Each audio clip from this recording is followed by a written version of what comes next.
The Knights Nestorius were assembled under the Sultana Suhava close to the end of her reign. She called all able-bodied pious Nestorians within the realm of Venad and armed them with weaponry and zealotry. The order was named after both her son and heir, as well as Saint Nestorius himself. However, feeling sidelined by the new order, taking over many aspects of the realm's military, the nobles began rumors of the Sultana's impiety, and that she was too proud, having named the order after her son. These rumors were soon dispelled, however, when the Knights Nestorius marched against the Hindus and dismantled the remnants of the former kingdom of Hoysala. Having claimed glory for Venad and themselves, many nobles began to either accept them or were much quieter with their disapproval. So, there's not too much left to write about the history of the Venad kingdom, as it eventually just forms into the kingdom of Travancore, and then eventually a princely state, though the kingdom of Travancore could be a really cool formable in the future.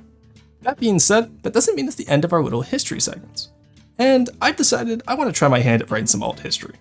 That little tidbit in the intro was really fun to write about the formation of the Knights Nestorius, and I've included a few more segments like that throughout the video for you guys. As for today's video, it ended up being so long I had to split it into 2 parts. So obviously this is part 2 of the Indian run, and you're able to watch it right now. Part 3 is also releasing today, but for members only, and that's just a little reward for any members who want to help out the channel.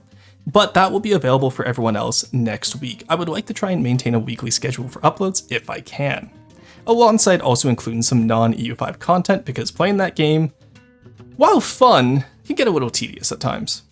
Anyway, this is completely optional for you guys. I just wanted to be fully transparent about how I'm going to be using the memberships, and then that way no one feels like they're left out. There will never be any 100% paywalled content. Aside from that, talking about today's video, please by all means leave a like, leave a subscription, and while we're at it, throw down in the comment section what you think your knightly order or holy order would be, and give some lore similar to my little lore segments. It'd be a lot of fun.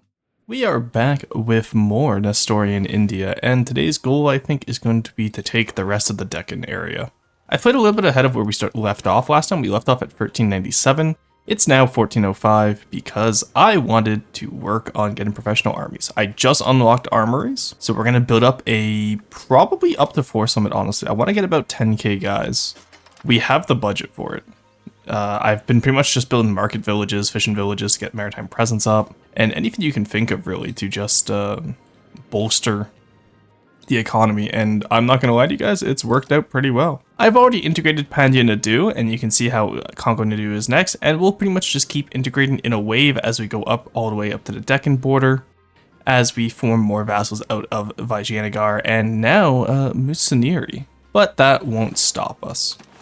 So probably our next war with Vijayanagar, which we're just going to start right now, is going to involve taking over this area here. Probably these 3 areas, from Banavas to Southern, what is that? Southern Rayalaseema.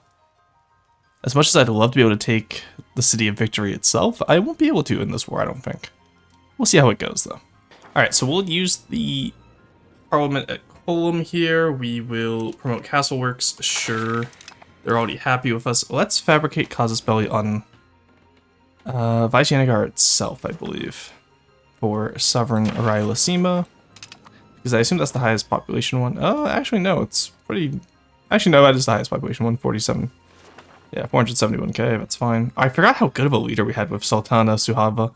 Unfortunately, Thomas died in a hunting accident, and he was our better son, to put it nicely, because Nestorius isn't quite all there. Aside from that, another interesting thing that happened is 2 Nestorian nations formed. We have Mosul and we have Nusabin. Yeah, here we go. Oh no, the Sutiyids took over Nusabin, even though they own the city of Nusabin. Anyway, they're both vassals of Baghdad, but it was just really interesting to see that they're other Nestorians because they joined my ecumenical patriarch. That's such a ecumenical is such a hard word for me. Okay, the time has come. We have to execute Vijayanagar. I've prepared the Knights of Astorius, who are going to be our Crusade Knight group, similar to the Knights Templar, or the Knights Hospitalier. I couldn't think of a better name. If you have one, put it in the comments. I'll start naming armies in the next episode. Now is the time we take on Vijayanagar. So they're allied with Musiniri, Hoysala, and Jungar. I might as well call in Musiniri as a co-belligerent if they aren't able to call in any of their allies, so that actually works well for me. They're already at war with Awad as well, so it's now or never pretty much. I could have done Deus Vault now that I think about it, but I'm so Parliament pilled lately that I didn't think about it. All right, here we go. So our main goal here is we're going to annex Hoysala, we're going to annex Costa, which is this little coastal area over here, and then we're going to take Rylacima and whatever we can on this side as well. Or maybe we just take Rylacima, the 2 Rylacima provinces. So that will put us right next to Vigianagar in the next war. We'll see how it goes. We'll see how it goes. In the meantime, though, we are just about to get our cannons online, and I've noticed that Vigianagar, while they have finally adopted professional armies, they're not able to recruit proper men-at-arms like we can. So I've prepared an army here of about 2k men-at-arms with elephant, cav, and auxiliaries. We've balanced it out, and we are going to fight a primarily defensive war until we can get cannons to take on those forts, because I really don't want to have to siege down all of Vigianagar without anything, right? Like, look how many forts are just in the Wargol province alone. Like, that's gonna suck. But that doesn't mean we can't do forays into Hoysalan territory, while the rest of our guys raise their levies. We might as well raise our levies as well. I'm at the point now where I kind of didn't want to raise levies, but we had the money, we just don't have the manpower for a full professional army, unfortunately. Alright, let's have one in the west flank as always, and one on the east flank, and we'll use these guys for sieges, of course. Like I said, I want to preserve my manpower the best we can right now. So I'm not going to be doing too many fights. Ooh, okay, that's actually a good fight, though. That's on a 4. Oh, okay, never mind. The vassals got that. There's the cannon maker. So we just built 5 gunsmiths. We're going to build 5 cannon makers as well, just to future-proof our economy for the amount of military buildup I'm going to have. Where did it just go? I just saw it. Oh, gunsmiths are still making quite a bit of duck. My god, why are guns so expensive? That is terrifying. Oh, we are using wrought iron barrels, I see. Yeah, look at that. The price is insane. I didn't know there was that much demand, considering no one else can make guns. Except us. I'm a little bit confused at the demand. Probably the same with cannons, too, eh? Well, in that case, let's not make too many. We can get started on the cannons, because I want those Hoofneses as soon as possible. In the meantime, let's get our next parliament. That's what I'm looking for. And we'll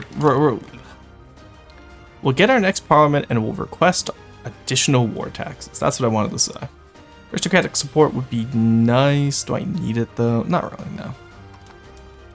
We can take a stab hit during the middle of a war. I'm sure nothing will go wrong. Alright, well now we just stand around and wait for our... We'll send in the vassal swarm, and in the meantime we'll also have our own guys. Let's actually get you guys over on the right flank. And maybe have you guys stand here for now. Because like I said, I want to be able to secure as much as we can of Sovereign Rylacima as soon as possible.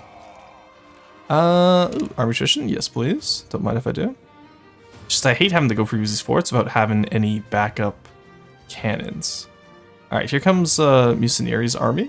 Not great. Alright, let's actually deal with that. Let's deal with their armies before anything else happens here. Though our vassals... I'm not entirely convinced our vassals will lose that fight, but just in case, let's go help them out.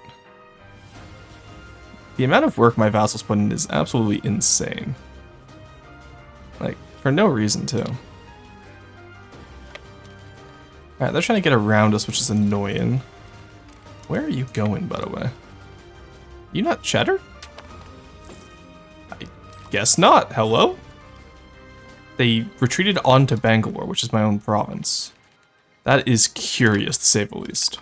We just unlocked Hoofneses, and it is time for us to go absolutely ham on the enemy. We saved up a large amount of money and manpower.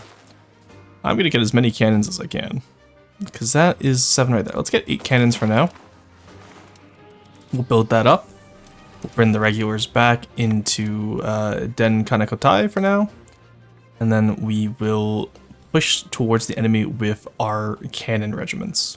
Hopefully in the meantime we don't take up too much of our manpower, because I would like to buy more Elephant Cav if I could, though we're already at 844, so I'm actually not too against this. Not too sure what the ideal composition for EU5 is. If anyone in the comment section knows, please let me know for sure, because I would love to hear what y'all think is optimal military. So far, I find that just using any men-at-arms at all immediately guarantees you to victory. So it doesn't particularly matter in my case, but you guys might know something I don't, right? So I'd love to hear from you. Yeah, okay, -7 from -42. Let's go. Oh, we captured up here too. Nice. All right, let's move over to the west now. Just wiped another VJ army. For those of you wondering how the defensive attrition war is going, honestly, I'm not gonna lie, we're actually trading pretty equally, but we just had so many more men to use because our vassals keep getting caught out of position because they're vassals. That's what vassals do. But they just don't have the men or the numbers to support a war of attrition to the side. Because keep in mind, both Musonieri and Vijayanagar are using primarily levies. Whereas most of my sieges have been fought with levies, but most of my battles have been fought with professional men. Let's get you guys up on here because they just do not have the forces to contest us. Really, they're just gonna stand right there. Okay, well, I'll let them siege that back, or attempt to, and then once we're done the siege here, I'll go over there and take them out. Honestly, had I had cannons at the start of the war, we could have taken a lot of these forts much earlier. Oh, never mind, the vassals have already done it for me. Let's go. Yes, let's move up the east coast of India here. I really don't see any way that Vijayanagar comes back from this. Honestly, I might see about taking their capital just to cripple them, because no matter where we take, this is all going to be high control territory for them, right? Yeah, decently high control territory. Even the stuff over here, which is crazy to me, is still decently high control territory. Alright, so a lot has happened within this war. As you can see, with the advancement of cannons, we have completely crushed Vijayanagar and Musonieri to the point of almost no return. They only have about 10k left between all of them, and that's mostly of Musonieri. Vijayanagar is spent. That's not to say that we haven't taken our own losses, though. We have lost about half of our initial forces, which is a significant amount, but it was worth it for what we're going to gain from this war. Aside from that, other important news, we did gain a new leader. Unfortunately, our Sultana, who was incredible, finally died in 1414. Is there anything else we really need? No, I think that is everything, actually. So how much humiliation do we get? We gain 501 prestige, which isn't too bad. It's not the, the 50 we need to form a kingdom.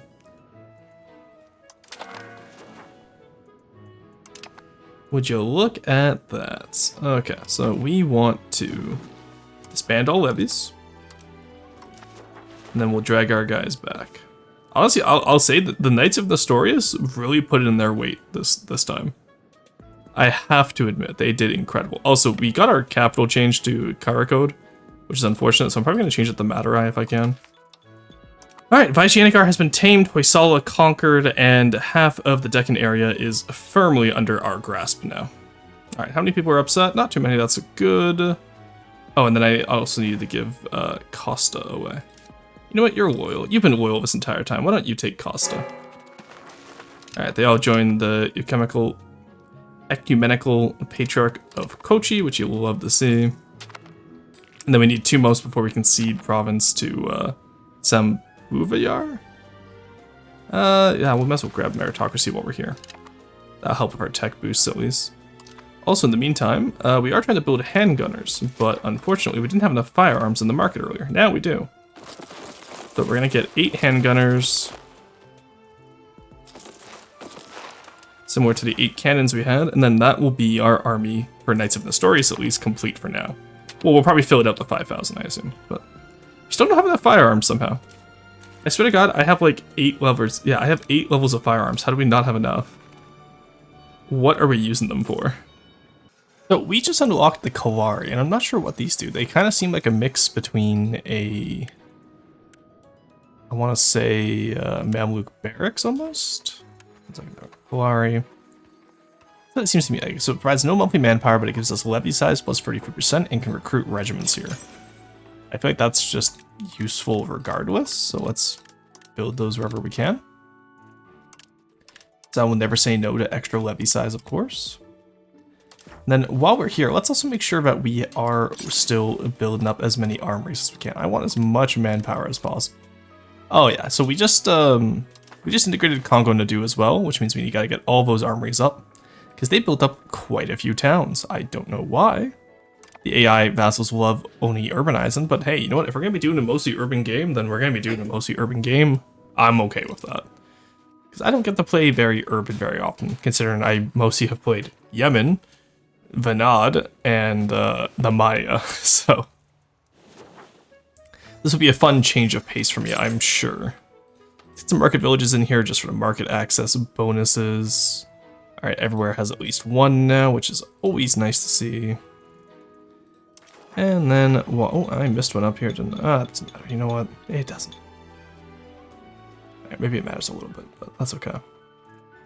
Do we need bridges anywhere? We do need bridges. Oh, gotta love having those bridges. And how are we looking for roads as well? Everywhere has roads down here, so I'm not too worried. Alrighty. But aside from that, we're just consolidating what we already own. So the next vassal to be integrated will probably be Kola Nadu. And just slowly work our way up the peninsula. And we're gonna fabricate that casus belli. We are rather low on funds, I must admit. But Vajanagar's been involved with a war with Bari Dawab for quite some time now, and I think we'll have enough time to quickly run in and take the last of what we need. Because what do we need from them exactly? We need, oh, fun. We need all those areas. Okay. In that case, what I think we'll do is we will fabricate a claim on an area, because I forgot we were still in the same menu. I wanted to look at the control menu. We're going to take the outskirts. So we're going to come in and we're going to take Kamanadu, Golconda, all the way up to Upper Marafawada, and then come around to the coast as well, because the war score is based on control, if I'm not mistaken, at this point in the game. So we want to really take these easier, less controlled provinces, so we can kind of clean up the rest of VJ in one war. Because if we take their capital right now, that will just move their control out further to other areas, and then it will be harder to take them over all. So we're going to be doing it this way. Aside from that, I have added handgunners to the Knights of Nestorians. Oh, you know what? I did actually have a spy network on them for Deus Vault. I gotta remember to use that. I keep on waiting for Parliament claims, but I have Deus Vault from the Age ability, so I really gotta remember to start using that. Alright, let's get you guys up to the front. These are pretty much just our cannon stacks. We're also making firearms cheaper. That's another big thing we have to do. So I've started production of some firearms in Madurai for us, because that will help quite a bit. How many troops are we dealing against here? I have 60, yes, I have about 65k. And then my vassals can slowly build up as they go along, because they're probably hiring guys as we speak, yeah. I hate it doesn't count levies as part of your active troops, even though you could technically support, like, hire them at any time, right? Alright, so now that they've hired their troops, we're at 129k, they're at 68k. And then we can just let the vassal swarm do its usual work. I will say, I mentioned this in the Maya video that I just did. Yes, that's how quick the turnaround time is on this. Isn't that cool that we can make callbacks to other videos? But, oh, that's actually a large mercenary force. Okay. Let's get the levies in next to us at Udagiri here so we don't take any losses. That's the thing, like, there's no reason not to vassalize everyone in this game, which I consider to be problematic. Because in EU4, you always had the fact that, like, you know, your vassals could be disloyal if they're stronger than you, etc., etc. Whereas this game, that's just not an issue. This just doesn't happen. Now that the vassals have trounced their main army, we can just sit on the forts, I guess. Okay, so we've fought the war to a standstill pretty much. Vijayanagar is out of options, and Musanir just offered me a white piece, which I am not going to take because I want something out of this. So I think we take their part of Vengi Nadu. Which is only 12 war score, pretty nice. We're going to take as much money as we can because we do need money at this point. We're going to pay war reps. You are going to annul treaties with Vijayanagar. And you're not going to accept this, that's crazy. And then I think we have them dismantle forts. Actually, who else are you treaties with? We could probably liberate some guys from them, but I don't think we'll do that. You have treaties with Jalwad. That's not a problem, because we need to take their land anyway. Casa, not a problem. Vajinagar is a problem. Awad, not a problem. And Jalor. Okay, so Jalor and Awad and Jalawad, I'm actually happy to keep them as friends with. They have a lot of just small random guys. What's your treaty with these guys? What is your treaty with them? Military access, okay, that I don't care about. Just pay war reps and humiliation. Alright, that's not too bad then. And we can max out that. So we need 85 war score to finish off New Scenario. I think we can get that. Okay, so we have managed to win against Vajinagar. We took out Musiniri with that previous deal I mentioned. We just fought until we did it. You can see how long this war has taken, because the more we have to occupy, the longer the war takes, and it's getting very war weary over here. But we have managed to significantly remove them. We're going to be taking Golconda, which will give us a lot of money from the Gems province, hopefully. At least I know Gems historically were known for, or Golconda was historically known for diamonds, so I'm hoping we still get that. Aside from that, we'll take a little bit of money. We just started a parliament where we raised taxes, because I'm going to start using the Deus Vault for that war score reduction, hopefully. And our next heart is going to be Ready, who turns out to be a vassal of Sonargaon, and then they're allied only with Bengal, so that'll be another easy war. And then after that, we'll go for Marissa, the Majaharana of Orissa, in order to take out the last of East Deccan that we need. Because as you can see here, where is it? There we go. That is all we have left that we need to take. So if we can do that, I'll be quite happy. Alrighty, peace in our time. Vajinagar has been successfully neutered from the sea, at least. This also leaves us open to taking quite all those small little northwestern states in Deccan. But aside from that, this is actually going quite well. One of the biggest issues, though, is I actually am running out of diplo capacity rather quickly, which is rather problematic. So we'll have to see how that goes. Let's get you guys back over here. Where's my army right now? Where are the knights? The knights are still up in Vajinagar, so let's get them over to the east to prep against Ready. Interestingly enough, it seems like despite the fact that BJ and I had a truce, they can break that truce and intervene in a war against me.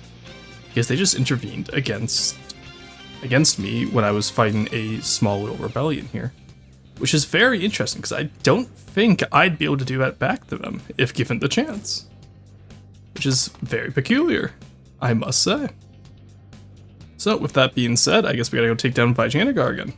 And we're about to have a Hindu revolt as well, because I honestly don't know how to manage rebels in this game. I'm not gonna lie to you guys. I know my stability is low, which is probably what caused this. But it's not like EU4 where you can just do harsh treatment, right? Like, you have to actually figure stuff out. What do you recovered 90% of our levies? Oh god. Didn't realize our... Well, actually, that'll make the Hindu revolt easier.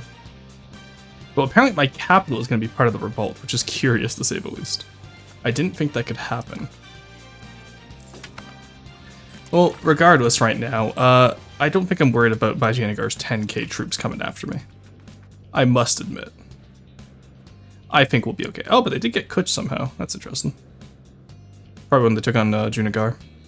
Aside from that, we're having spy works building up on Ready and Maja Orissa here, so that'll be our next big war. But I guess I wanted to showcase, it's interesting that the AI can break truces via rebellion interventions.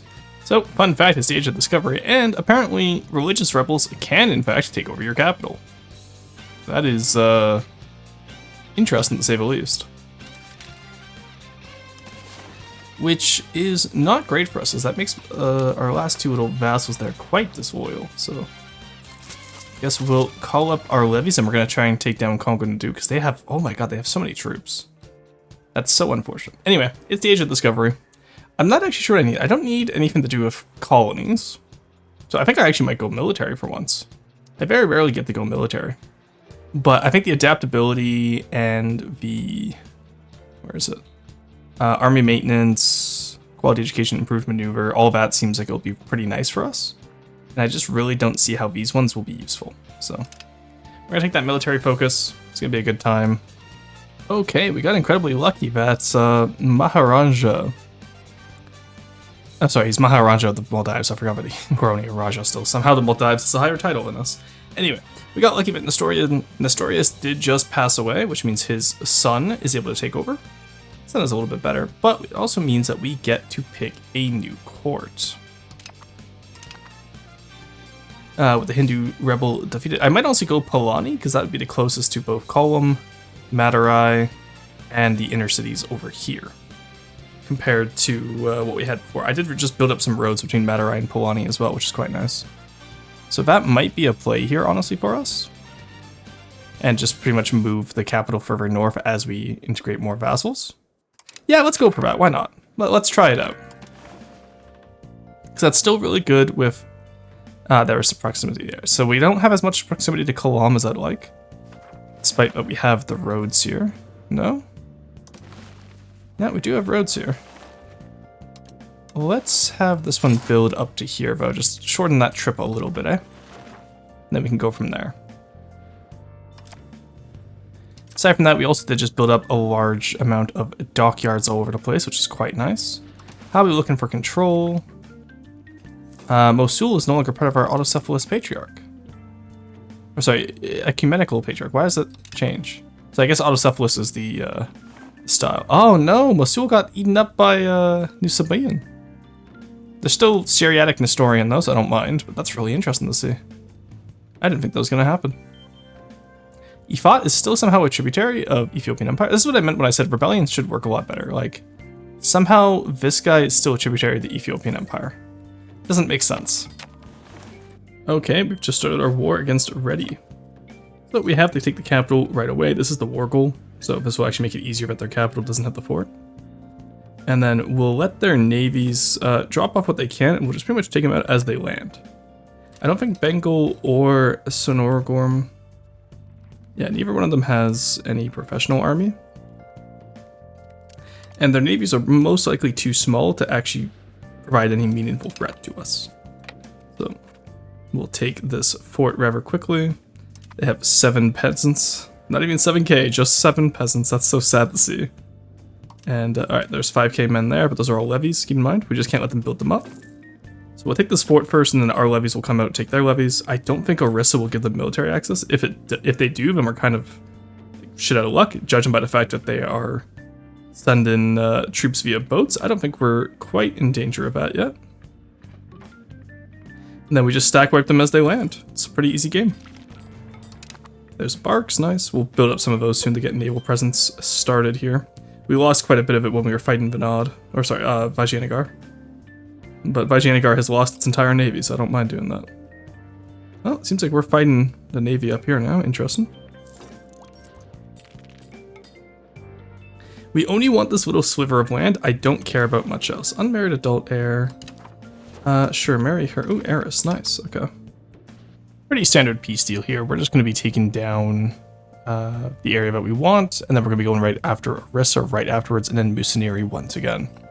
Pretty much going to be rotating these guys as fast as possible so that we can keep them out of any coalitions that might harm us. Okay, so while it seems that we did just get our casus belli on Orissa, I don't know if we're going to have the Diplo cap to really be able to fight back here. So we'll have to watch out for that. Also, I just realized that I didn't lower my levies from the last war. I think we go for it. It means we have to fight Majapahit, who we can safely ignore, I feel.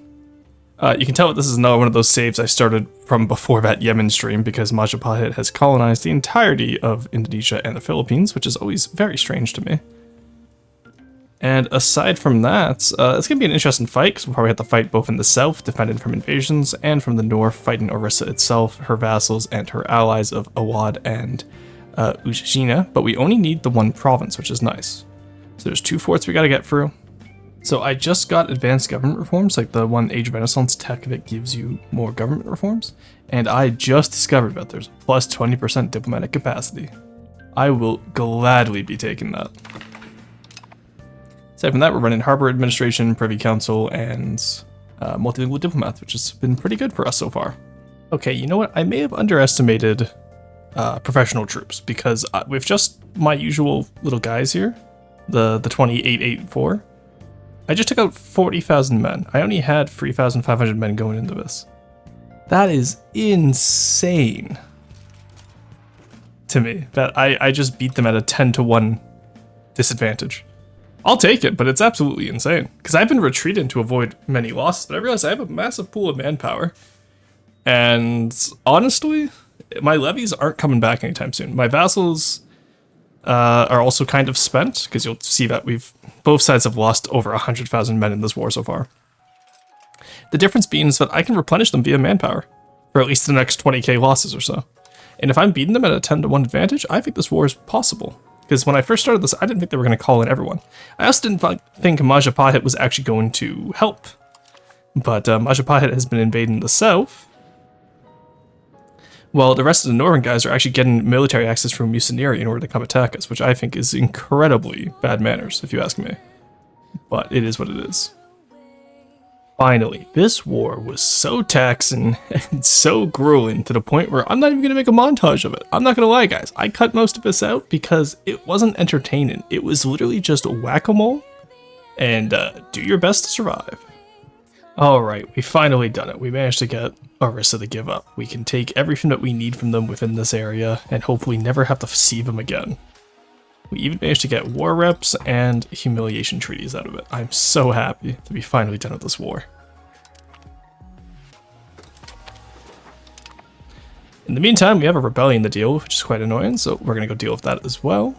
But the main thing that we're going to be doing for the next few years, probably until the 60s, honestly, is we're going to be just trying to rebuild our nation.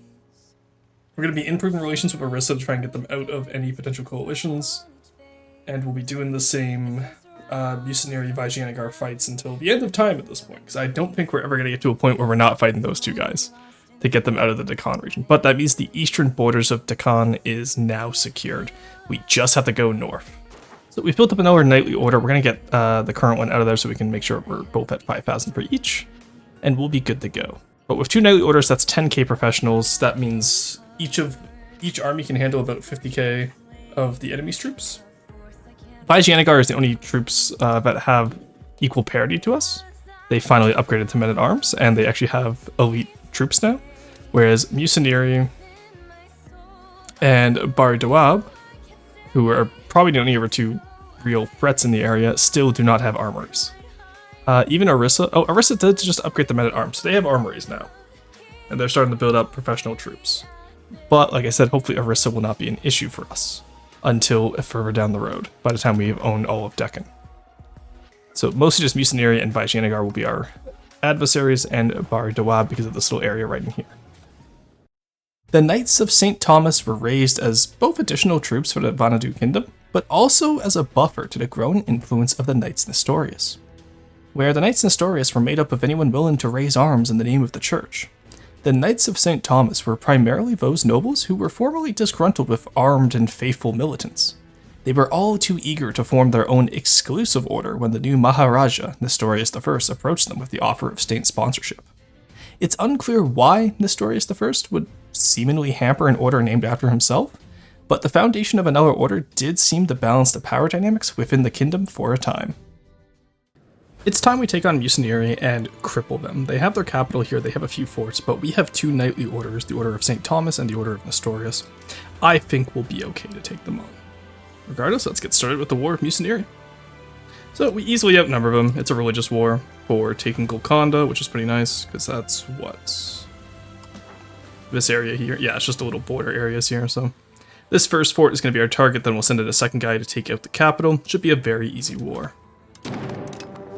Not even to mention the various vassals we have. Alright, Knights of St. Thomas, this is your maiden voyage. Get out there and fight them. In the meantime, we will set up over here as well. Now, we'll see if anyone actually joins in. I don't think they will. Ooh, new general just dropped, let's go.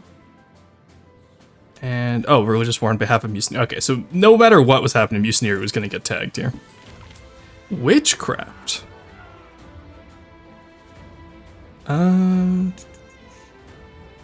Don't particularly care about witch hunts. Don't want to make my estates upset though. What does nationwide do? Pop conversion speed plus 25% nationwide? Absolutely, hand that shit over. You think I care about unrest when I get 25%? That's insane. Yeah, see, okay, this right here is very stupid. So first off, Orisa immediately took over Naval Hegemon, which I thought they already had. The first thing they do is they immediately force me to embargo Bengal. Not that I was really trading with Bengal as far as I'm aware. Yeah, I'm not really trading with Bengal. My question is, why are they able to enforce this? That's not good gameplay. If they said, hey, you guys better do that, and then I say no to it, and then they get a casus belli on me, I'm perfectly fine with that. But they should not be able to force the like, coming from a game design perspective, they should not be able to force the player to do anything. They can suggest it and punish me if I disagree. I'm fine with that. That's good gameplay. That's emergent gameplay. But just being like, yep, you embargoed Bengal now, you have no choice in the matter. That is not good gameplay. And I know this is a heavily echoed opinion on both the Reddit and on YouTube from what I've seen, but I really hope that Paradox takes this feedback seriously, because this is one of the most annoying parts, and usually why I don't play until the age of why I stopped playing after the Age of Discovery. Because I ran into this with my Yemen game as well. Because so many places in India become immediate great powers once they get the institutions, and it's just so annoying. I ran into this with the Yemen game. I didn't run into this with the Maya game, but I didn't play long enough in the Maya game either.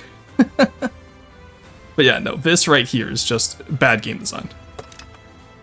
I'm normally very, like, how do I say, understanding with my game design critiques when it comes to EU5, because I think EU5 has fantastic bones.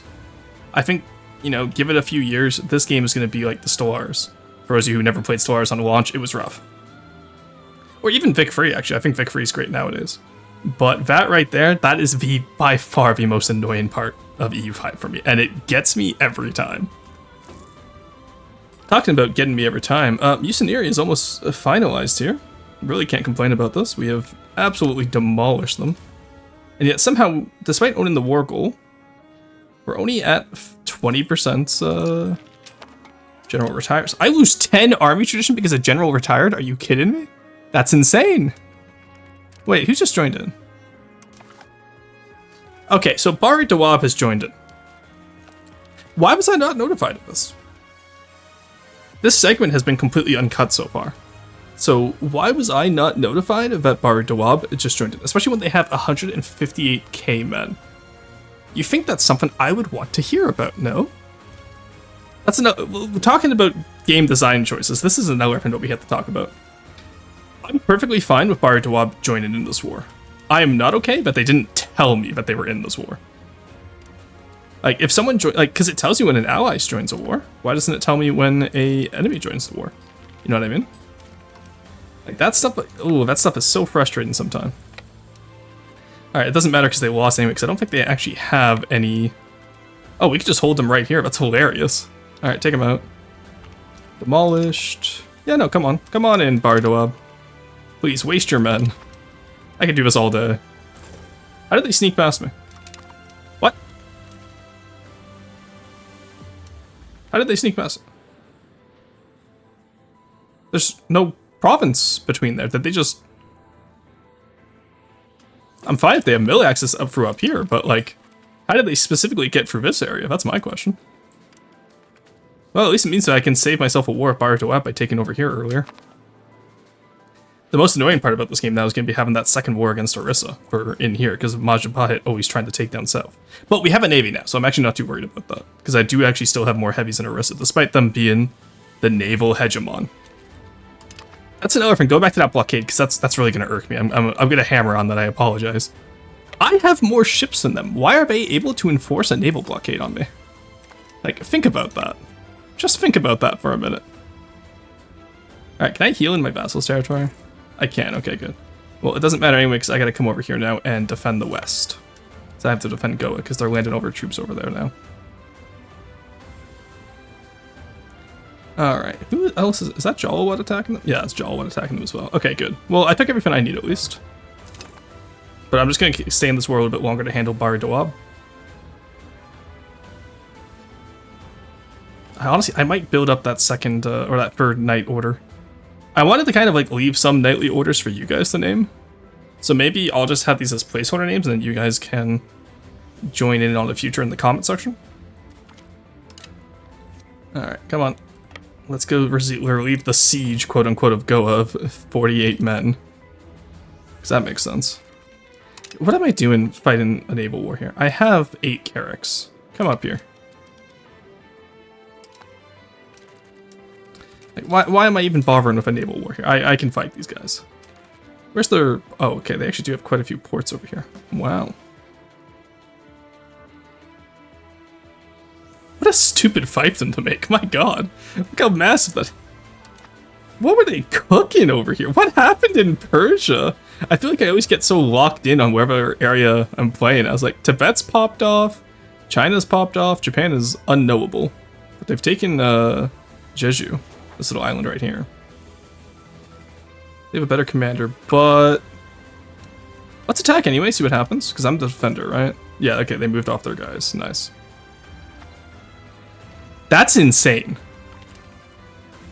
They had 80,000 men versus 5k, and they lost. We all agree that's insane, right? That's not okay. Like, I'm very much one for, you know, like, haha, let's have it so the little guy can win. That feels strange. We'll see how it goes, but God, I hope we don't have... Oh, they don't have food access. They're just dying. Absolute morons. Alright, this, I don't understand how the AI is always this bad. Alright, Bardoab is lost immediately. Alright, you come up here. We'll put you guys in here so you can provide support as needed. Yeah, we're just demolishing them. That's insane to me that we get away with that. Yeah, like, look, they just lost 5,000 men here. Not able to get food. There we go. Just won 2 back-to-back battles there, which, again, absolutely insane for us to be able to do. I don't understand how we get away with that every time. Alright, you guys are good to go. Let's get you set up. Yeah, let's get some more society towards naval. I don't mind that, actually. Yeah, 2,000 men versus 20,000. We're still winning. Alright, let's actually swap you out, though. Alright, Rygar is ours. We're at 35%. Nice. And we have a vassal with us. Okay, so we should have the numbers for this. We don't have the numbers this time. I don't... Oh my god, Jal. Oh, did they take the one part I needed? How did they take that? I thought I owned that. I took Dander. Oh, you know what it was? Bar Doab, I think, probably unsieged it. I didn't notice. And then Jalawid took it. That is incredibly intriguing, because now I have to fight Jalawid, which I actually could have avoided this entire time. Because they didn't have... I don't think they had anything... Yeah, Vyjanagar owns all the stuff in Deccan, but now I have to fight them for Jalawid with just a Wad. Well, I was going to fight a Wad anyway, so that's fine, actually. God, Bari Doab is just getting passed back and forth. That's crazy. Look at him go. Alright, new parliament just unlocked. Let us expand gravel road network. Inward look. I don't want to lose prestige. I will take the antagonism, though. Antagonism doesn't mean anything. And we'll go for law change from itinerant court. Where is it? Itinerant court to... let's say balanced court, yeah. And then that way we don't have to change our capital, and we'll figure out where we want to have it permanently. I think it kind of works at Madurai for now, honestly. So Madurai gets me a lot of proximity over here. Once we get highways, I can just build one down here. And it gets me decent proximity up here as well. Alright, Doab wants a white piece? No, I don't think you will get one. When you have 2.8 war score. Alright, so what we're going to do then is Mucinary. I want to take all of this, please. They will accept. And honestly, I feel like this is funnier to me if I take all of Bari Doab's land. But unfortunately, I need to take Mucinary's lands, so. Then again, actually, that's the province capital right there, yeah? Maybe once we... Let's see how much cheaper those are once we take them. Okay, so we just finally got the last siege here for Chambargonda.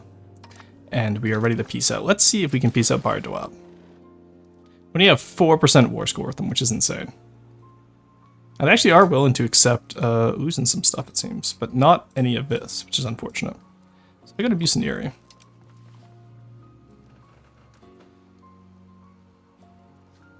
So I can take actually some of us over here. Then honestly, what if we just take Golconda, the rest of Golconda over here? This will make sure that we don't have to fight Barry Dwab ever again, which would be very nice. Oh, look at that, we did it. That's very nice. Let's just make sure we have that right. So we get all of Barry Dwab's Deccan provinces and the rest of Golconda. That is very nice, I have to admit. So we'll give that all to Rashurla. I think we'll call it a day. There we go, look at that. Hilariously enough, in order to intervene in a rival's war, you actually don't have to be friends with the victim. So Vijayanagard just declared war on Bucenary. And I've immediately just intervened. Actually, I didn't have a truce with them at least, so that part's fine. But I do have a truce with Bucenary, and Bucenary hates me. So in EU4, you are never able to intervene on an enemy nation's behalf, which I find is very funny that I can now, especially because this is a no CP war. And I'm kind of already ready to attack them, which is even funnier to me. Because we had all of our guys accidentally in place to attack Awad, but now we can go after Vijayanagар again. And of course, I can... Ooh, is that actually going to work? That's insane. Why do I get away with that? That's wild to me. Let's actually come over here and take out this fort first, though, because I want to be able to secure my supply lines. Vijayanagар, I do not think was prepared for a war with us, and I'm going to do my best here to not use any levy troops. I'm only going to use professional troops. Which, okay, so it seems that's Vijayanagar's professional corps right there, because they've just been absolutely blasting my guys, my levies here, or my vassals' levies, I guess. Vijayanagar has quite a few troops here, honestly. Oh, they're going to try and attack me. Let's see how this goes. Okay, they have professionals in there, so let's get out of there. I might actually have to raise my own levies here. Maybe this was a bad idea to include, or to attack Vijayanagар. We'll fight a defensive war. Yeah, I'll take the sale of titles there, why not? Fort in the east is fallen. Honestly tempted to set up a third noble order, so let's do it. We have the manpower for it, so I need 12 of these guys.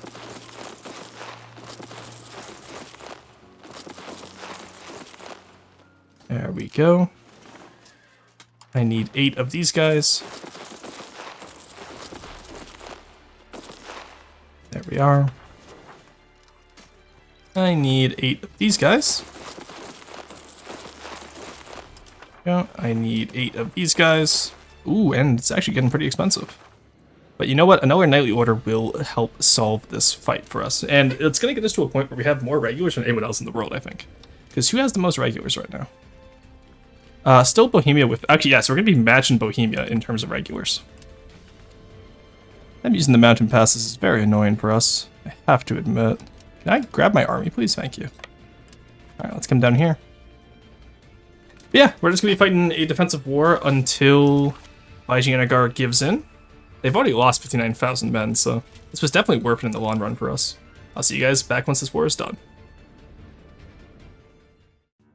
I hope you all really enjoyed watching today's video as much as I enjoyed writing it. I've had a lot of fun turning this campaign into less of a gameplay challenge, which, let's be honest, the challenge is gone by this point in the run, and more of a narrative campaign as we conquer the Deccan Plateau and achieve St. Thomas's dream. As always, a like and subscription are appreciated. Comment down below your own headcanon for the nightly orders, and stay tuned for next week when part 3 comes out.